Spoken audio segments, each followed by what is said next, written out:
Do this a PowerPoint on our mission trip, and Angie's got some things to say and talk about, and I've got things to say and talk about, so we're kind of going to go together so that we don't. In the meantime, and if it's okay, although everything's not set out for breakfast, if you get hungry or you need coffee or water, or if you're going to go to sleep, just feel free to do what you need Just don't snore too to get a loud. little bit of something. There's some grapes and there's some stuff out there before we eat everything, because that's kind of what I did. And also, just let you know, Angie's kind of battling through right now after fighting the sidewalk. I'd hate to see what it looks like, but she may need some stitches later on. So anyway, we'll see. So we'll get started. Go ahead and start with, we had a missionary journey we began, last year we left July the 4th for this story. So I'm gonna let Angie, because she has lots of notes. Here's the one. I have more notes than a man can. Here's the other thing I noticed, women take a lot more pictures than guys. So she has more pictures of a lot of the women things than I did with ours. But there are some. They gave me a lot of pictures too. I felt like mine began a long time before July 4th. Nacho, Richard, our friend from the church in Marshfield, called Richard one night, and I think it was in January or February, and I heard Richard say, "You talk to her." And so Richard handed me the phone, and he said, the brothers in Colombia want to have a ladies' day, and Nacho's wife Beverly isn't able to go anymore, and they really would like for me to go. And I'd always been resistant before. I just didn't feel like it was the thing that I could do, and so I thought there were other people who were much more worthy to do that. And so I said, okay, I will go.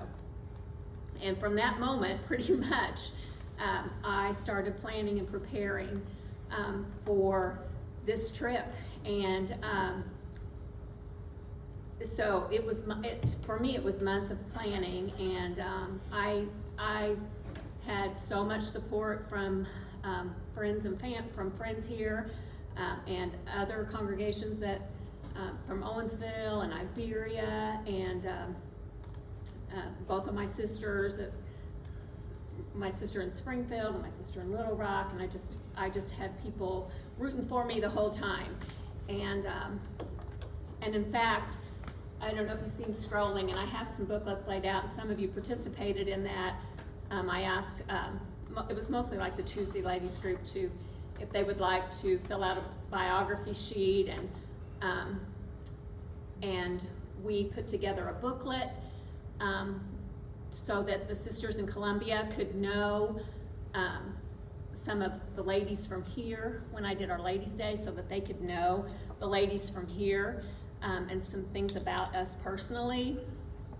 And Brenda Terry wanted to help me with something, and so when you give Brenda Terry something, and she really helped me so much, and she made it happen and knew how to, she had a vision of how she wanted it to turn out, and it really turned out great. And the ladies there they really treasured that they had we were able to make enough copies to take everyone their own little booklet. And so every time I did a presentation, which there were many more times I did presentations than I had planned on, but that's okay. And every time I opened it up with, I wouldn't be here today if it weren't for the people back home, and you all and so many others who made it possible financially and in our prayers and just supporting me all the way. And I think Richard probably did too, when they spoke to people and talked to people, and so I said, the ladies are here with me today, everybody's here with me, and And I think that really made them feel a part, you know, that they knew that there were people from here with them. And anything like that, they really treasure, they really like anything personal, any personal stories, you know, anything I would tell personal stories or anything like that. They really love any kind of personal interaction. So, so there's a lot of preparation, and but it was an amazing experience, and you'll hear me say that before. So Yeah, go ahead. Okay, so That's where we went. Obviously, if you're not familiar with, you know, Latin America, sometimes if you're not me, but Colombia is it's bordered by the Pacific, the Caribbean, and the Atlantic, you know, in different ways. And it used to be, Panama used to be part of Colombia. It's not now, but it's Medellin is a major city in Colombia. Probably, if you've heard much about Medellin, you think of the drug lords. You know, Pablo Escobar was pretty well known and ran the Medellin cartel out of there. He's still quite a figure, although that was a lot of years ago that was taken down. He's still a huge figure among a lot of people there. He's kind of like a Robin Hood figure, or he's kind of a homicidal drug lord, which, you know, you just pick the side you're going to be on. But that's what Medellin is. It's also called the city of eternal spring. So, because it's on the foothills of the mountains, it's always around 80-some degrees during the day, gets down around the 70s, you get some nice little showers, and it's about like that all year long. Yeah, go ahead. I don't know if you can see some of those quick facts about Colombia, some other things. What I did up there, this year where I'm going, you'll see Medellin is what they call it. Is they are more kind of north central. I will actually be going to Monteria one time when we go this year and other places, but it's a city the country of Colombia is about 50+ million. They've had a lot of immigration issues with Venezuelans coming in. It ranks 28th in the world in size, and the United States is about 9 times bigger. But it's a good sized country. You know, kind of perspective wise, you know, when Liliana, our translator, one time when she was coming to visit here, she had a friend who lived in California. She says, "Can we go see them?" And I said, "Well, it's going to take 2 days to get there." She goes, "Oh, I guess not." So we did that. Because pretty much an 8-hour flight can get you along the highways, get about anywhere, or not an 8-hour flight, 8-hour bus trip, can get you pretty well all over. The city itself is about 3+ million. Primarily, the population is Catholic. Bogota is the capital, and in fact, one of the highest capitals in the world. So it has 11 million. So it's largely population centers. The north is, you know, it's got what they call them departments, which would be their states. They have that it has, and it borders Panama, Venezuela, Brazil, Ecuador, and Peru, and so it has there's a lot of back and forth. In fact, one of the highways that goes through the mountains, we went up to a small church, and I noticed all these big buses that go. And I said, why are all these buses coming up high into the mountains? He said, because this is the main highway to go to the country. So people travel a lot in buses. So, it's really biodiverse. They have a lot of, you know, in the north, you have a lot of ranching, beef. Up in the mountains in the south, Santa Barbara, you have a lot of dairy and pork farming. You have a lot of, you also have a lot of mining, nickel. They have diamonds there. They are not diamonds, but jewels, emeralds. I'll see there. but they have quite a few minerals. They're well known, they're really big, their exports are cut flowers. So, also, I say bananas, but actually it's plantains. Our bananas they hate, so they don't want those. They want the great big, the ones you cook and fry. That's what they do, and they're pretty good. So, anyway, a lot of, they're also outside of the drug issues. You know, you have Cali, which had a cartel, Medellin, Cartagena. They all, you know, they've had their issues. But like the United States, we've got our issues sometimes. But outside of that, they also have a reputation for friendliness, and they really are so friendly, and they love to be friendly and hospitable. So go ahead, I'm talking to them. Okay, so when we left Kansas City, or we got to the airport about, we caught a shuttle at 3:30 and got to the airport, and our flight left at 5 a.m. and right away, they at customs at Kansas City, they pulled me aside. But they checked my Bible, of all things. So my Bible was in a zippered case, and so that's what they were checking. And I guess people hide things in what looks like a Bible case. So that wasn't a big deal. We still made our flight. It wasn't a big deal. And we had an 8-hour layover in Miami. So I spent some time studying there, and kept studying and reviewing lessons, and that was a good time for me to do that. I will vouch for that. She was constantly either in her Bible or on her computer or working on lessons, almost from the day she said she would. I wanted to be prepared. A couple of times I told her, just said, I don't think I'm the one. I don't think I'm the one to do this. But and our plane was delayed a couple times, and we finally left Miami about 6, and we arrived in Medellin about 9 p.m. So this is when I knew I knew we were in a foreign country. We had to get in the foreign citizen line. There was a domestic line and a foreign citizen line, and we are in the foreign citizen line. And then I can start dreading going through the line. I kept asking Richard, what do I tell them when they ask me what I'm doing in their country? He said, just answer their questions and be fine. Tell them you're on vacation. He's always said, tell them you're on vacation. So anyway, we stood about an hour in the line. That's the first time I had ever had a passport stamped. I'd never been out of the country. It was a big trip for me. And there we are, coming through. The preacher and his wife that met us there took those pictures, obviously. The number one guy is Paul Fisher. Oh yeah, yeah. He is actually was a preacher, and then he's also an elder at Marshfield, Missouri. Of course, you can see Angie, and then you got Nacho. Me behind her, and Nacho is the one behind me. So he has kind of made sure, because we don't speak enough English or Spanish to where he's got to say something to the customs people when we're coming in. Yeah. Like some.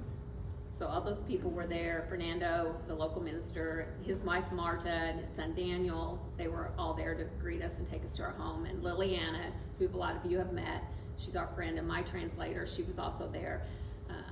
And her plane arrived from Bogota, but just prior to when we got there. And so we got through that. We stopped and ate. It was late.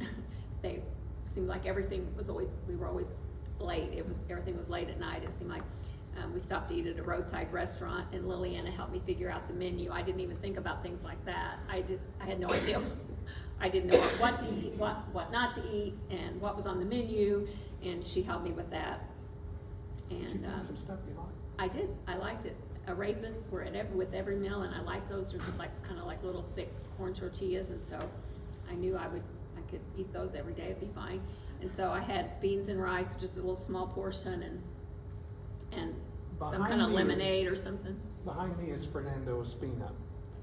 Fernando is the contact for Latin American missions for their efforts in Colombia. So he's pretty well known throughout the whole country, which is fortunate for us. Yeah, so that was our team. And then also Umberto, he wasn't at the restaurant with us, but he joined our team, and he was very helpful. in a lot of ways. He can also translate. So. Yeah, he can translate. If you have Paul and Nacho, sometime, or like if I would be working with studying with someone, and then maybe Nacho, someone else you need to study with, Nacho might go with Paul, and Umberto stays with me. Umberto speaks English pretty well. He's getting better all the time, and he's in the few years I've gone down there, he really has improved. But and not only that, he also speaks Portuguese. So he does a lot of lessons on Zoom. In fact, one of the reasons he wasn't there is because he traveled to Quito, Ecuador to work with preachers in a group with some evangelistic efforts there. So he's really busy. He's single. He say he will never ever get married because he says he's too ugly. He was very helpful the whole time we were there. He helped carry our luggage, and he served meals. He set up our microphones at Ladies' Day, and he was a huge help. And also in the translating thing. So he was very helpful, and of course Liliana, I couldn't have gone without her. She stuck to me like glue, and she wouldn't even let me go to the bathroom by myself. Like if we were somewhere, I'd say, I'm gonna go to the bathroom. She said, I'll go with you. I said, I can go to the bathroom by myself. She said, no, I'll go with you. So she was very helpful, and she loves it. She loves to travel. She loves to serve the Lord, and she was very, because it was my first time ever teaching a lesson through a translator, and she was very patient. She was very patient with me, and she's very good. She's a very good translator. I mean, just everything. I had to ask her. So when we got to Medellin, we stayed with Richard and Lillian, and I stayed with Mary Elena, and she's a sister to Fernando, the preacher, and she's the most gracious hostess. Her husband has been gone for several years, and she always opens her home. She has a nice home there in the middle of Medellin, and when I say in the middle of town, it is in the middle of town, like. It really is. Like closer to the sidewalk than downtown Jeff City. I mean, it is busy sidewalk. And this I thought is interesting, her front door, and if you'll notice there's like a rope attached to that rail, and if someone comes to the door, she can open or close that door through that. Yeah, Mary Elena is a wonderful hostess, and she always has someone there. She's owned that place for about 30 years. And she has family, some that live underneath. Not all the family gets along very well. She has a dog named Chuchin, who hates Fernando, and Fernando hates him. So Fernando always says, I'm just glad there's not going to be any dogs in heaven. He said, Chuchin always comes in. He's like ancient, but he does not like Fernando, and Fernando talks to him and he barks at him. And Mary Elena always says, well, the reason he doesn't like it is he hears what you say. He knows what you say when you say it, but it's really kind of funny. I don't know if we have a picture of Chuchin or not, but the minute the door, anything rattles, he comes barking at the door. Yeah, so, which is probably good for her, living right there. This is her dining room table, and it was special to me because we spent a lot of time there. With good conversation, and she wanted it to be our home, for sure. She was very, very gracious, and we spent, and then this is just like out our living room window, and the street's right there, and then a whole bunch of other houses right across the street. Everything's really colorful. People paint their house, probably so they can find them. Hey, I live in the green place in the middle. I don't know, but yeah, I don't know how you find them. But it's just stacked up, one after another, side by side. It's lots of people, lots of places. She's a little tiny kitchen, but it's the best. It's the best. If you look at the one where all the plants are, that's also where she hangs the laundry. The way they have that is like their places. That place is completely open to the sky. It's just open all the time, throughout the year. I mean, all year round. I mean, it's just an open little area. But her apartment's upstairs, so they never, it's just, when it rains in there. But whatever that's where mostly they don't have dryers. They just hang their stuff out. Everybody hangs their clothes everywhere. And they took care of our laundry and. Yeah, and her sister Miriam, and we'll see pictures of her too, she often came over and joined her to keep us fed. And Miriam was also, her sister Miriam was going through breast cancer treatments while we were there. And so a lot of days, Mary Lena would go with Miriam to her breast cancer treatments while we were there, doing all the other things to take care of us. And they ride the public bus there and back, and they're good servants. And this is But another. she was the most joyful lady, Miriam was. Mm-hmm. Yes, she very much was. There you go. And this is like out the back, one of the back windows of Mary Elena's house, and you can see the whole city of Medellin. You kind of get an idea about the mountains there. We think of Jeff City being hilly. Ooh. True story, not this trip, but another. We got in a taxi, and the guy had to make a right turn and go uphill with 3 big, I won't say fat, Americans in there. He couldn't make the hill. We had to get out. It was a little cab. I don't know what they say. It was a tiny cab. It ain't like, I was in the front. We had like Nacho and Paul in the back, or maybe, well, I mean, there's kind of 3 cruisers in there. We were sitting in there, and he makes a right turn. He just stalls. He can't get anywhere. So then we get out, and he backs up, hits a motorcycle, or a motorcycle hits him. They start calling for the cops, and we're standing there. I said, I think we can walk now. So we walked the rest of the way to the apartment. So it is really steep. And they got cheap little cars. So it was, by the time we got there, it was late, and she was, anyway, it was great, but Fernando would have to let us out on the sidewalk. He'd have to drive past her house, us out on the sidewalk, and you'd kind of have to run around the corner and down all these steps because you didn't want to get hit by a car, and that could have happened, or a bus, or a motorcycle, or a taxi, whatever. But everybody, I mean, the minute you walk in, you get hugs, you get kisses every time, and so many hugs and kisses all the time.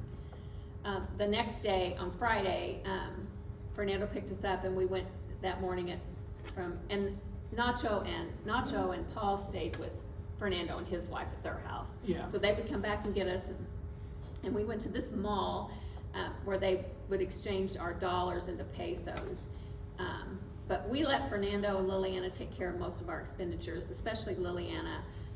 They could speak the language, they know the process, and there's less of a chance of us getting taken advantage of.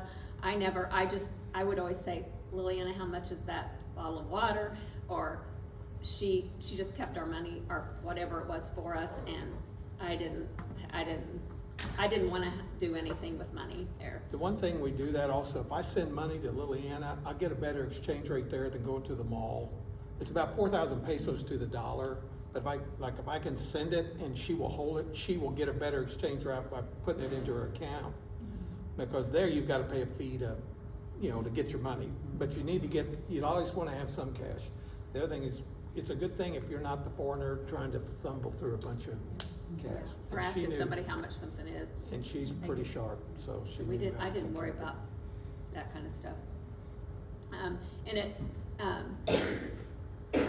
it was similar in any way to a mall that we would have, except it's open it's all open because I guess the weather there is always about the same. It's always pretty nice.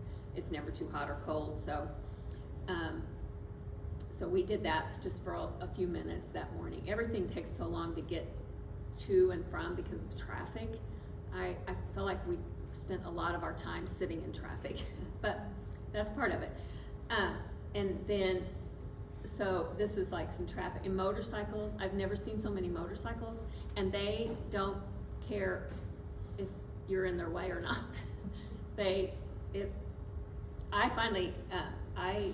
I just would like, okay, I know he'll get us there safely, but these motorcycles, this one you can see is carrying a bunch of eggs on the back of his motorcycle. So they just go everywhere. They carry their whole family on the motorcycle and off they go. But I could almost see why they do have motorcycles there, because it's hard to get around in a car. And fuel is high. So anyway, it's interesting to go other places and see other things, so traffic laws don't mean much to motorcycles there. Is that the shoulder of the road he's driving? Uh-huh. Okay. Yeah. Yeah, it would be, yeah. They're not- constantly in and out. There's no real lanes. They go in between cars all the time, and they'll be like, if you're slowing down, there'll be like 5 or 6 or 7 just pull ahead of you to hit the light. Yeah, But on the same token, if you're going uphill and you're passing, you might get back in your lane if you're passing on a hill, so you don't hit the car coming at you. You don't get back in your lane if there's a motorcycle coming, because they'll get out of your way. That's kind of the Yeah. way it works. yeah, yeah, it was a little crazy, yeah. So we're headed, so we eat lunch on the road today, and I had this little salad. But it was very good. They have a lot of fresh fruits and vegetables, so the food was pretty good. There was some chicken, and I think I shared with everybody at the table. I'm like, do you want some of this? And they were like, yeah. Some of it, I think there was some of those banana things on there. Plantain, yeah. Yeah, it's fried on that, so Yeah. cooked somehow.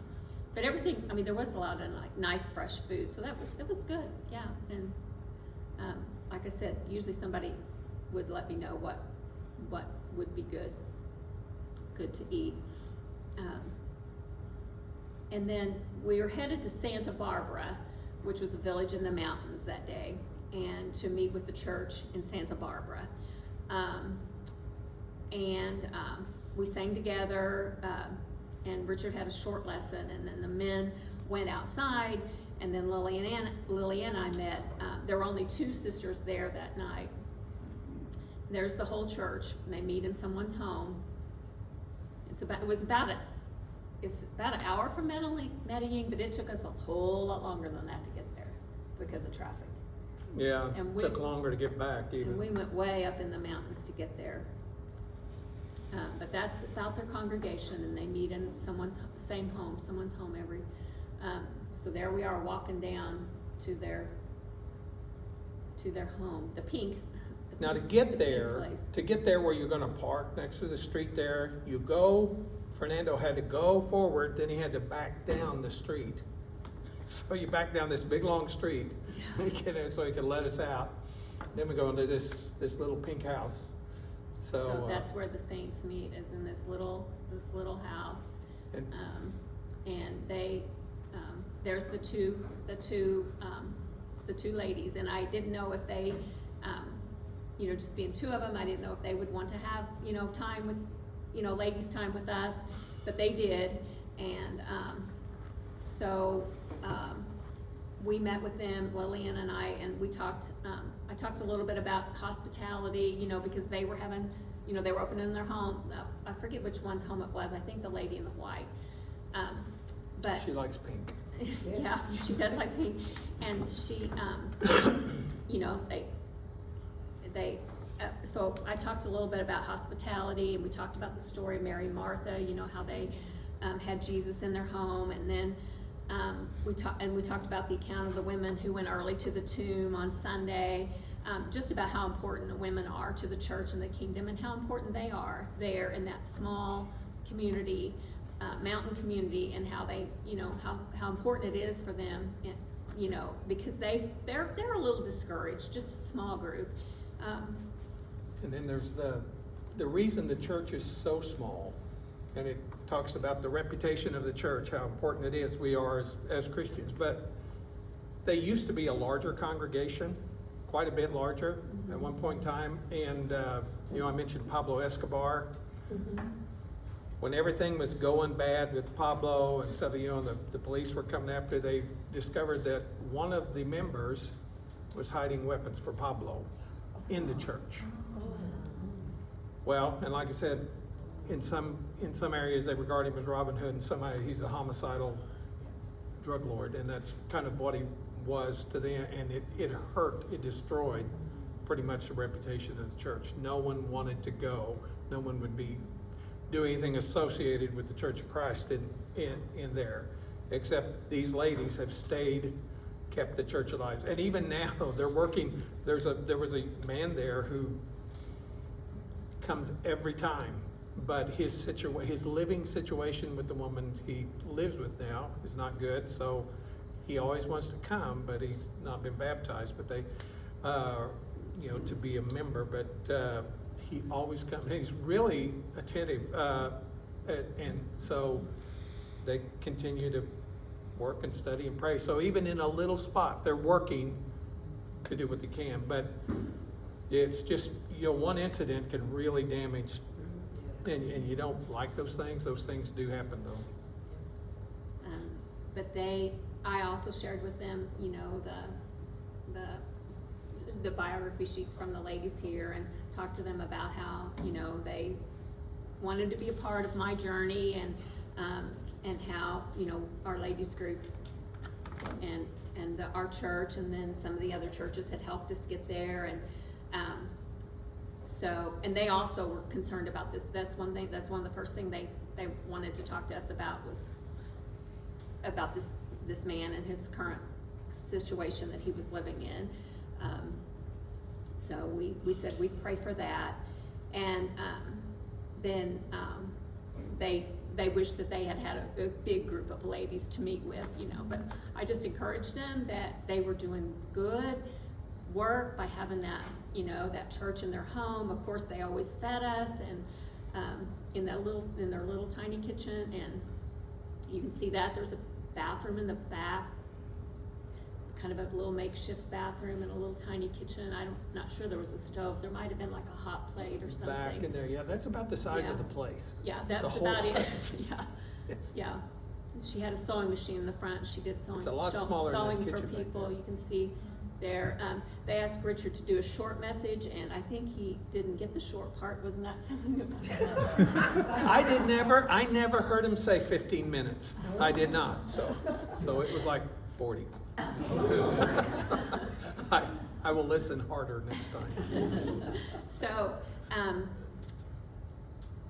there was so much, we had, there was a lot of preparation that went into this, and, we traveled to get there. It was a long day traveling to get there, but I can tell you that all of that was worth it by talking to those two sisters that day. I thought, if I don't do anything else this whole trip, that's been worth it, to talk to those two sisters that day. And that was just the first day. So I knew it was going to be amazing. Sorry. One other thing about that area, and I wish I would have taken a picture, but while we're there, they still have animals to carry their burdens. I mean, they're on horsebacks. Yeah, They I saw have that. big steers that they'll throw feed on to get up and down those mountains. Those mountains, they'll do dairy with, and they'll do, they have what they call tomato trees. I'm not saying anything quite like it, but the mountains are going up, and they are really high, but the climate allows it to be green. So it's always moderate weather, and it's green all the way in the grass. On the hillside, you'll get to looking, and it looks like it's little terraces. Well, that's where the cattle and the horses go back and forth up the hill to graze. But they have a lot of dairy and stuff. And even as we sitting there was a guy come down with a horse, and he had 2 mules that were loaded with feed. He was headed probably to the farm, where they just buy it. But that's how you get up and down the hills. It was really pretty there.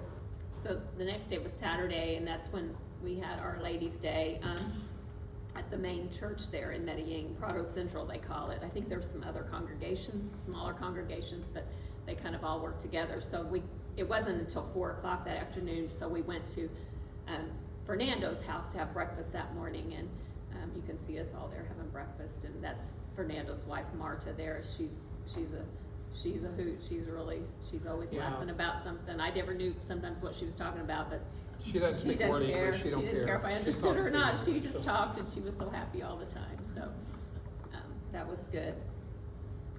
That was some wires outside their window, and I thought, how do they ever get electricity through all those? But I guess they do. Complicated. I don't know. It looks like that. And then that's kind of outside by their house. People just hang clothes everywhere because they don't have dryers. So. And you can see the hillside back there. So they were well prepared they had sent out flyers for their ladies' day, and they were well prepared, and they were planned and well prepared. They invited area congregations, to come to this. It was really a much bigger deal than I even kind of thought it might be, kind of on the order of what we do here, you know, a lot of planning and preparation for Ladies' Day, and so that was the flyer that they had sent out, and I think we had about 80. Nacho predicted about 40, Yeah. but there were 80, Yeah. so.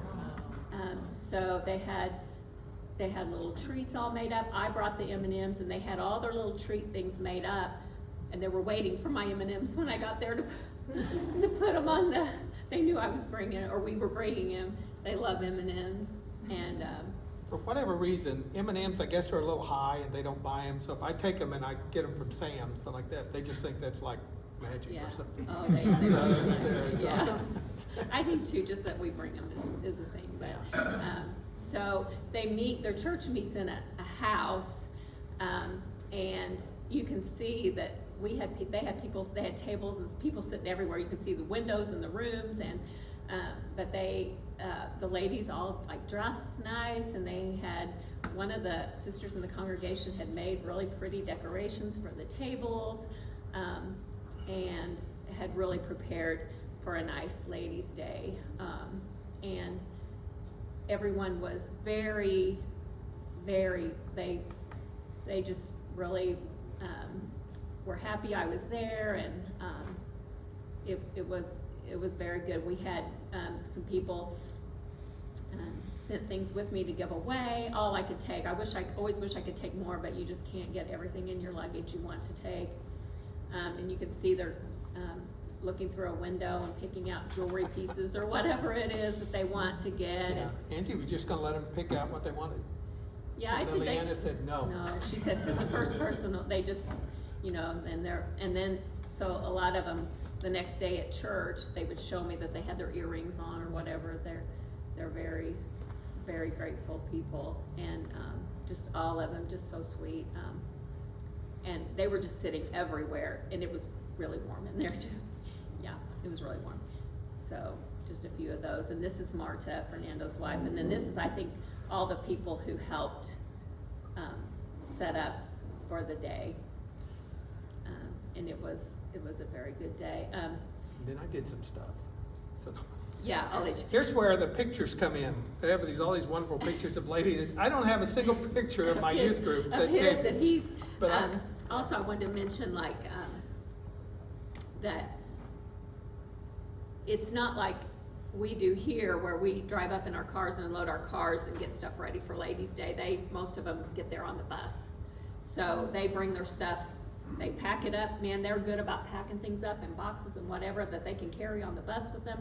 Their church has a small kitchen, but it doesn't have a refrigerator or a stove, I don't think.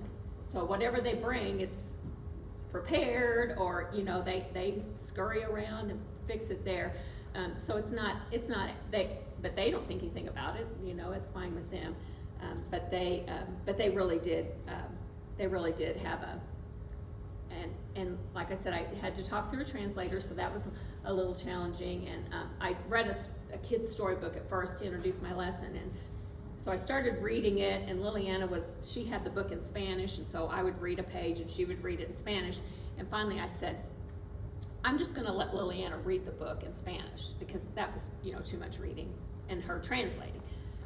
And one of the ladies spoke up, she said, oh, no, I love to hear your accent. And I said, you'll hear me a lot, you'll hear me fine. So, but that saved some time. And I did the same thing when I was gonna read scripture. I just let Liliana read the scripture from her Spanish Bible, instead of me reading it and her translating it, because that saved some time and effort on her part as well. Now when I did a lesson on Mephibosheth, and Liliana was not amused, but she was good.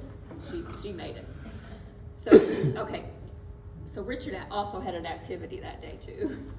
well, we did 3 things that day. One with the Ladies' Day, and a lot of the ladies came, but a lot of their like husbands and then some of the older men came today, and they met with Paul Fisher. One of the concerns of the church is leadership and what they can do, how do we develop leaders? How do we choose our leaders? How do we, an eldership? And that's a concern. And we had a couple things that I met with a group of young people. And it's kind of interesting. Of course, you kind of lose track of, like 5 years in my life, I don't change much other than getting maybe a little heavier, but a kid that was like 13 who's now 18, it's really kind of remarkable. But some of those kids, I remember, because I went in 2018 and I went, 19 and 20, well, one of those with COVID, but we went to a camp, we had some camps and we trained, some of those young men were, did what they call preacher training, where they actually, preachers came to the camp and they worked with them and they would present to the group. But man, you talk about an engaged bunch of young men. It was really, really nice. And the other thing is that they like English. They're learning English, most of them at the same time. So if they could communicate with you some, they would do that. And that's where Umberto came in handy for me there, and Macho could stay with Paul, and we had lessons. Basically with the young people, we talked about the need to pay attention to Scripture and understand how important you are to the church as a Christian. Not young Christian, just as a Christian at any given time in your life. Staying in the Bible, paying attention to what things tell us. Sometimes we can think we know things about the Scripture and then find out that we didn't know as much as we thought we did. But they were really an engaged young group. And then we stopped and we had a break and we had meals, and then some of those kids, they knew me. I forget their names, but they know me because I'm so gringo. But I really enjoyed them, and they seemed to enjoy the time. But they were really active. But those kids have been like to a couple camps, and when you're, they've been trained to be active and to study and to be involved in Christians. And at the church needs them, and just like we need them here. And they were good. They're good. It's interesting. One of the young men there, he said his name was Geronimo, which is Geronimo, we'd call him. And anyway, come find out, he said he actually does have Apache heritage in him. So I thought, well, I didn't even know they had Apaches in Colombia, but according to him, there's some. So I don't know, but it was a wonderful group. And then after that, we joined the men downstairs where Paul and Nacho were working. We're just going through they were just gathering around and doing some teaching and training and answering questions and things. So after, it was late when we got back, and I just thought this was kind of interesting. It was really late when we got back. Like I said, Mary Lena, I don't think she ever slept, but it was late when we got back because we cleaned up, and then I think we went to the grocery store and something else. I don't remember, but it was really late when we got back. And I went in there and what is she doing? Well, she was peeling and seeding grapes for communion for the next day. That's what they do. Every week somebody makes fresh grape juice and take turns, yeah. Yeah, so she had a big day. Like I said, I don't think she sleeps much, but she was happy. But they have lots of coffee there. Yeah, they do.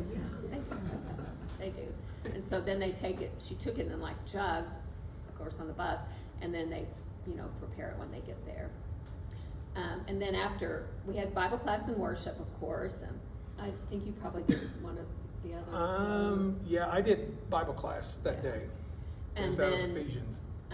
After they have Bible class and worship, they split up again, men and women, and they have meetings every Sunday, and the women have a little devotional, and then they talk about business stuff, I guess, like who does communion and who cleans the church and those kinds of things, which is kind of a good idea, I guess, kind of to talk about, because I don't think a lot of times they probably don't get together during the week probably, or something, anyway, but then they have another devotional, and so they asked me to do another lesson. So I did another lesson then after that, and so that was good. It was just short, and so that was another lesson that I did then.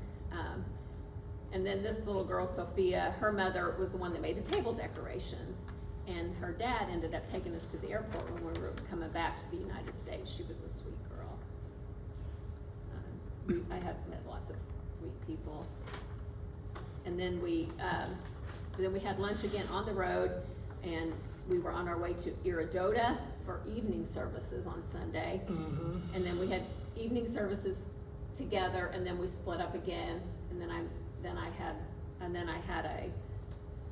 a study for the ladies, and the men went outside, I believe, there in Iridota. And in There's our a lesson, group in Iridota. we talked a lot about, the thing about is reaching out to young, Iridota is very, very strong, although a lot of the population's Catholic, this is kind of a Catholic stronghold as a suburban area, but the church has grown some there. Part of the reason is Pablo Gonzalez has begun working there. He's a preacher who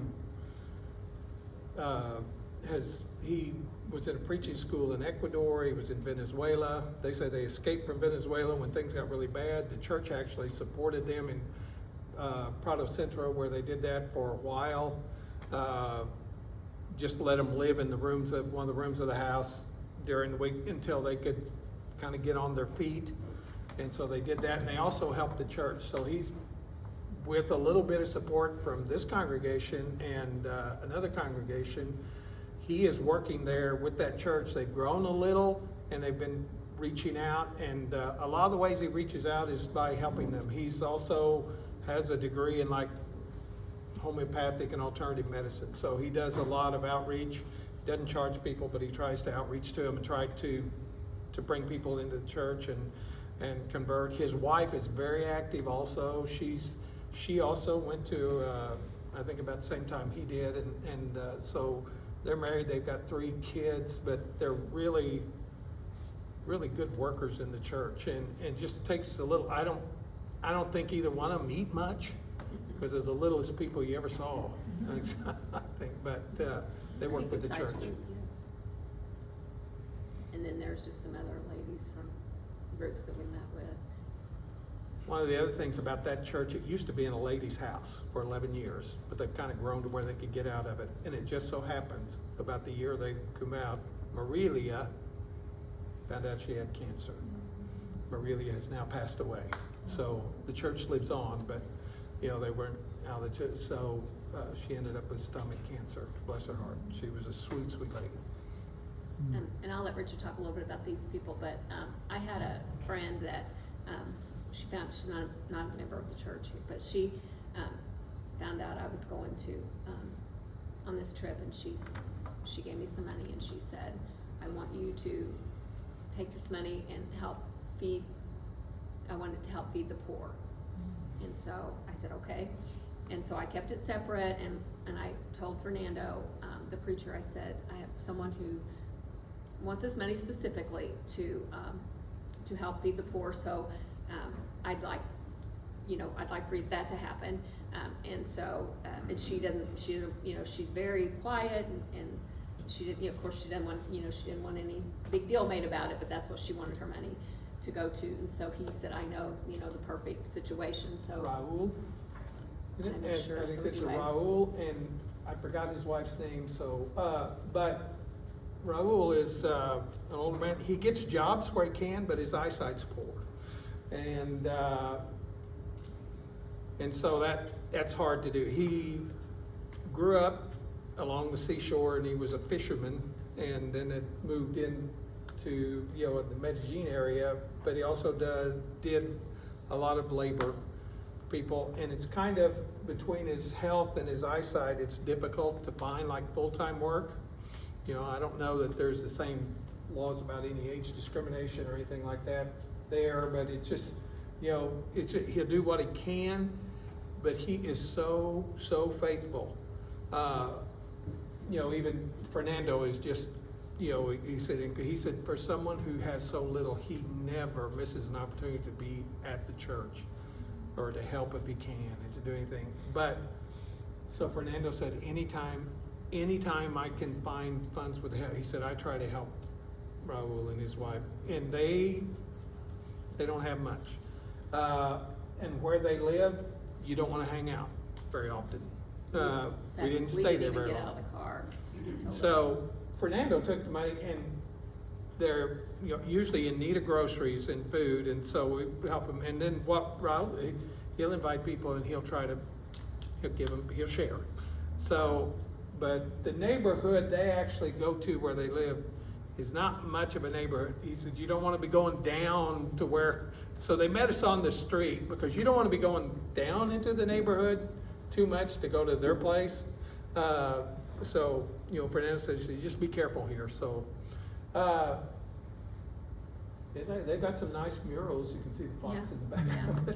That's about as nice as it gets. So it it just, was, yeah. but it's, We but went they are down. wonderful people, and she's there. I mean, they are there at the church. That means they've got to find the money to get on a bus and get there, and they always were. He was there at the preachers with the men when they met with Paul. The ladies' day, she was there. They were at church the next day. But they struggle because with age and health, it's difficult sometimes. So that was on Monday, and then we went to on our way to this other congregation in Italy. We stopped at this little shopping mall. That was kind of a neat little area. I thought it was kind of neat, those hanging umbrellas. But and that is not Pablo, who Richard was just talking about, the preacher in Iridota. You can see how thin he is. Yeah. Doesn't spend a lot of money eating. Yeah, I don't think Nacho let him eat anything. Yeah, it looks like Nacho. And then, so that day, Monday, we were going to a little congregation in Italy, Ituay, anyway.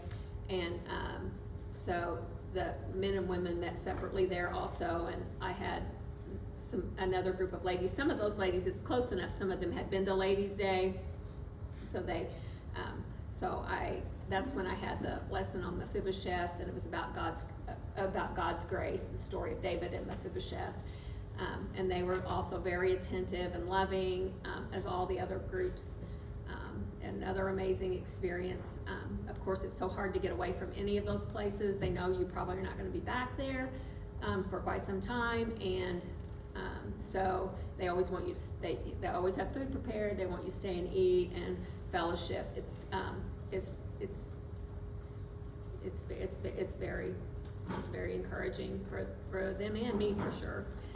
And then so we were late getting back home, and then we had to leave for San Andres Island the next morning for the next bit of we had a campaign over there starting on Tuesday, and so we are getting on a plane to go to this island. San Andres is a small island. It's about 6 miles distant, and you can, it's about a 2-hour flight. It's kind of a resort island. They've had a church there for a long time, but they don't get a lot of people that will come and try to work or study with them sometimes, and they're always wanting someone. But it's actually closer, as you can see, it's closer to Nicaragua than it is to Medellin, or to Colombia, but they've always wanted to be a Colombian state, even when, Panama left. But they've got kind of a history. It was initially, it's different in terms of they've got 3 national languages: English, Spanish, and what is it? It's kind of like I always think of the Cajuns, but Portuguese? no, it's it's an offshoot. I'll remember it in a minute. But anyway, Creole? Huh? Creole, yes, it's Creole, and so it's. But they were great, and so you got on one side of this little island, they've got the condos and hotels and the beaches and all these fancy places, and then you've got the neighborhoods. So I mean, from the side, and it's small. They have a highway that encircles the island, so they were prepared for us, and they had flyers, and we did a program of we would preach at night, we would work with people during the day, and do devos in the evenings too. So That was in the morning before Yeah. they got together with their groups. The preacher and his wife there, the preacher's wife, Darwin and Natalie. Natalie is Fernando, the preacher who worked with him at Medellin. It's his daughter, daughter and son-in-law. So they were well prepared for us when we got there, and they had studies set up, and the conferences at night. They were ready to ready to go. It was very beautiful there. The beaches were pretty, on the resort side, well, on all sides, but, it's so different. If you ever go probably somewhere to a resort, you probably know that side's pretty, the other side is people who work them. I always, show my presentation from the sisters, at the beginning, and so I had a presentation on, both nights, on Wednesday night and Thursday night with the ladies, and the men had one separately, and then we met together, or maybe we met together first, I can't remember. So anyway, there's the first evening, and this was Natalie and Darwin, the preacher. This was their daughter Salome. So Fernando was her grandfather, and she was about 10 years old or so. She was a deal. She right away was figuring out a way she could communicate with us, and so she would take her mom's phone and she would talk in it and translate back and forth, and she enjoyed us being there, and she wants to come here so bad and see snow. She's a sweet girl, and I fell in love with, this is, how do you say, Ben Hameen. And we met him, one of the first little guys we met. His mother cleaned the building and prepared for our events, and he was a sweet boy. I think this is the only church that had air conditioning. The story with this church is they are right on the island, next to the beach, along the main road. So the reason it is there was a campaign there, and when the church was established, they had a church in 1978. There was an official who owned this building, and it was a nice building. And if we look at some of it, you can kind of see it upstairs, downstairs, but it was a pretty nice building. Well, he was arrested on corruption charges, so he was wanting to sell it real cheap. So brethren from the United States, they gathered the money to buy that building. That building actually has air conditioning in it, so you can walk in there once in a while. Then they had, and it's kind of a big open area on the bottom floor, so it's kind of nice. This slide here is where we did a home Bible study in St. Andrews with the couple. It's kind of an interesting thing. They are so polite and they're so pleasant, but they're not quick to make up their minds about things. So we had a great study. One of the young ladies that were there,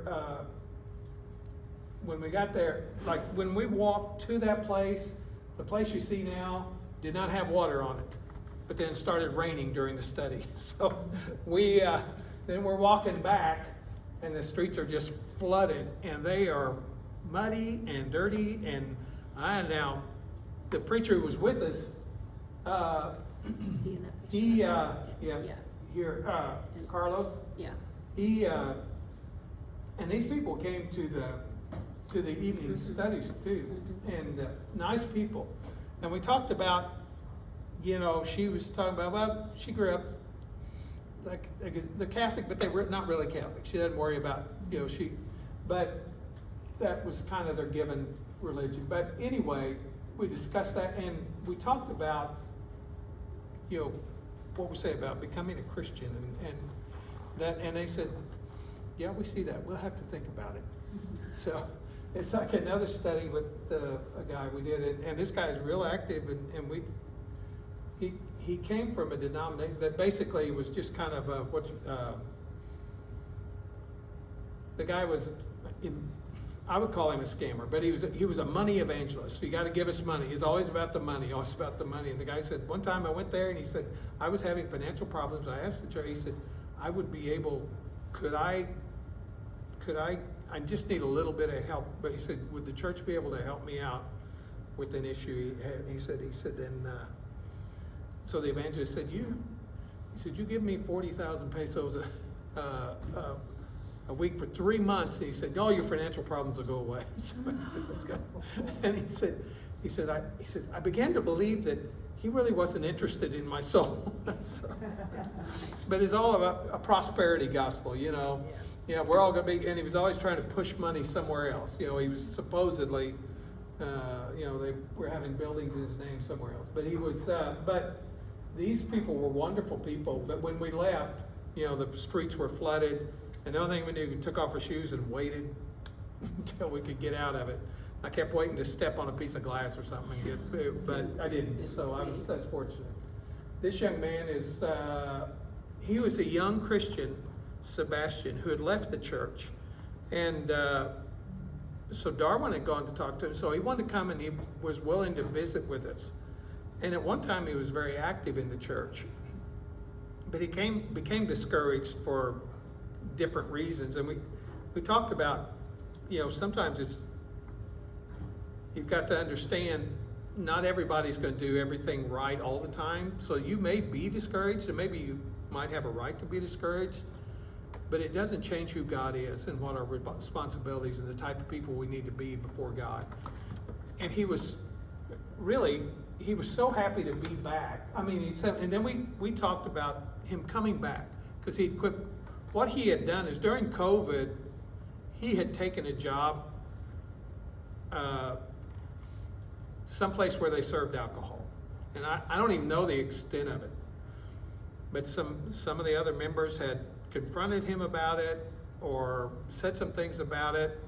And he thought, well, I just can't even come back to church now, because I don't do that. So he didn't, but we kind of worked all that out, and he was so happy to be back, and it's kind of one of the something he wanted to be. And he was there the next day after that study, and the next day after, because we looked up a lot of scriptures about where you are and what you need to be, and who we have with God, and our responsibility. It's we still need to be people of God, even if other people of God make mistakes or maybe hurt our feelings or something. But he can be a real asset. He's a young, intelligent man. This is a study with the young lady, Martha. Nacho and Paul had a study with her, and she was baptized on Saturday. I had the study with the man who said he was going to be baptized, but he never could make up. It's kind of, once they leave, can they bring themselves to it? This lady here is named Flor. Now, she was a new Christian, but she wanted to meet with us because she had a lot of questions about. She had left a denomination to come to and had been baptized into the church there, but she wanted to know why we did things differently there than the place she was. And the interesting thing about that is, last year when we were doing, we were in the book of Corinthians, like through Sunday mornings. So it was literally like, that's the reason I was able to be here, because everything in Corinthians we went. One of the things that she was so caught up with, and she was,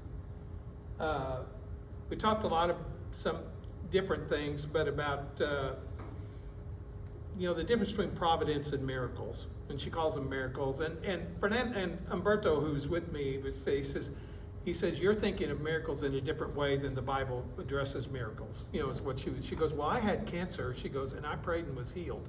And I said, well, hallelujah. I said, I did too. I said 10 years ago, that month, I said I came down with cancer, but we let the providence of God help us. So I said, but it isn't any less marvelous in terms of other things. And she wanted to know, well, God's the same. I mean, you where you look at things where, like in 1 Corinthians 13, and where these things will go away in terms of that. And she understood that, and it kind of opened her eyes. But one of the things we brought out, I said, now, Paul mentions people had gifts and miraculous tongues, to teach, but the church of Corinth was a mess. So that's not what's, I said, and you look at the Word of God, and we had such a good lesson, but once she read it, she believed it. I mean, she was very, and Darwin told me later, people warned, she's going to be trouble. But what she wanted was just answers. But you can always open your Bible and see what it said, and once she did that, she kind of understood now. And I do think, sometimes what we call a lot of miracles, we still see them as miracles, but it's not what Jesus, like they said, it's not where people are raising someone from the dead in that way. And I thought Umberto handled it pretty well, and he said it's not miracles like Jesus did miracles. We're not doing those And he said, and there were other things about the church. Why do we do this? Why? And you know, if you just simply pointed things out to her, she was just, man, her eyes were, I can believe that. I can accept that. You know, so she was really, it's kind of refreshing. I think this was one that just, I don't know if you were there or not. That's- It's another home Bible study though. I think No, I that was the wasn't there. same rainy day though. You could see the rain coming almost in their door. Yeah. So they gather all the people in and are very attentive. And this is the second night that the ladies of the second night, sometimes there was some more that night, sometimes because of work or travel, they can get there one night but not the next, but they're happy to be there when they can be. Yeah. And that was Sister Flor. She came the second night. That was the one that Richard Angie studied gave her with. Bible, yeah. Yeah, and when I look back through these reviewing for this, I'm like, oh, I am so much bigger than everybody else. I look at Amazon woman and all of those. Oh, we had to put that in. I did get a huge like blood blister or something on my foot, I guess just from we walked from where we stayed on the island. Richard and Lillian and I stayed in this little tiny apartment thing that someone owned, and we walked about a mile or so every time we went to the church building for studies or whatever, and so we walked a lot, and it was really, really hot, but we made it. It was still good. Being a little place, people could come to the church and knew where it's at, or you could go to them. You didn't have to go too far, really. It's a little place. I know we're starting to run a little late, and it's 12:15. Yeah, do we need, okay, so then the last night we were there, we had a group all together, and then they all went to the beach and they ordered, we ordered pizza and everybody ate pizza on the beach. That was really a great experience. We sang and it got dark while we were there, and it was really beautiful. And then the next morning is when Sister Marta was baptized, so that was a great way for us to finish our day. This was just a bakery where we walked past it every morning, so we would usually stop in and grab us something to eat. And we took an island tour on our last day there, it was a beautiful place. It was very beautiful. God's creation is beautiful in so many notes. So we had a picture of us before we left. So that was on Saturday. We came back to Medellin late it was early Sunday morning, and had worship again on Sunday. And that was bittersweet because, you know, you don't know when you'll see him again. But we left Monday. I was anxious to get home by then, though. I was anxious to get home. So this is Monday before we left back for the airport to get home. We had a fellowship meal on Sunday before we left, and they sit everyone down. They bring everybody plates with the food on it and their drinks. And once again, it's not easy for them to get all that prepared and carried to the church and fed everybody, but they were so happy to do it. Just some random pictures there. Buñuelos, we love buñuelos. I love buñuelos, yes. And some kind of a carbonated drink. It was really good. I haven't found it here, but it was really good. And we were leaving, and my friends are good company there. And then we get to Kansas City, and I get Micah back, so that was good. And I had ice and tea. They don't have a lot of ice over there, yeah. So, and there, Liliana made it back. Richard said she didn't have to translate for a while. So, yeah, just some other things. But.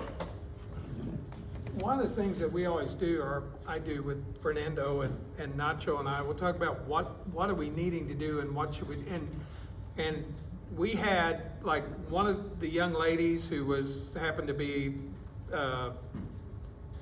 Fernando has a son, Felipe, who had been dating Felipe. They studied with her, and Nacho studied with her son. Later, she was baptized. Like I said, Martha was baptized. The people on the island, you know, they're kind of receptive, but you don't know where they'd be. But we had good attendance, like at the meetings in the evening, and they would like to study some. So one of the things, I don't know where those go, but it's worth praying about. They are so good, and they love to see us, and they seem to enjoy and think that they find it to be worthwhile. Sometimes I wonder if, going in the encouragement, they seem to be really encouraged by coming and showing the interest. It's worth doing. So anyway, I think we probably ought to eat, because I don't know about you, but it was supposed to be brunch and we're past lunch, so, I apologize for It's hard to that. shove all that in a little bit of time. But, they loved Angie coming, and one of the things, they want leadership, they wanna know what to do, we find ways to help them stay strong, and then we do outreach, whatever they need us to do, we try to do, so. I hope it's beneficial. Thank you all for being here. I know, Really appreciate it. And if you have any questions or anything. Yeah. I do have, go ahead. I'm just curious, what was the time difference? It's the same. It's the same, Same time. Central Time. So that was nice. Yes, same time. Yeah. I was curious, you said Liliana advised you at the restaurants of what to eat and what not to eat. I was curious about what not to eat and why. Well, I think she just kind of knew my Okay. taste, or, like that's, Or like this Probably would be too spicy. spicy, or, Yeah. yeah. Okay, I was just. I think curious. she and I Translate prob- what that meant. This means Yeah. beef tongue. You probably won't like that. Yeah. I think she's been probably around me enough that she and I had similar taste or whatever, yeah. Okay. Yeah, everybody wanted you to eat, and if you didn't, and the fact that Mary Lena that we stayed with, her sister, one day they brought those buñuelos, they were kind of like bread, some kind of little bread things, they may have had some cheese or something, and I don't know. Anyway, I really like those, and they were like, yay, they were like, they thought I didn't eat very much, and I'm like, no, I eat plenty, but, I just tried not to eat a lot all the time, because we were busy, and then it'd be late at night, and it'd be like 10 or 11 o'clock, and she'd be wanting to make us sandwiches, of course. They Richard- traditionally eat late at night, their dinners, and coffee's good any time of the day. I mean, they're just one of the, here, I have didn't some want coffee. to eat. and I that's didn't it, want to so. eat a lot late at night and then try to be good the next day. Yeah. Yeah. Thank you.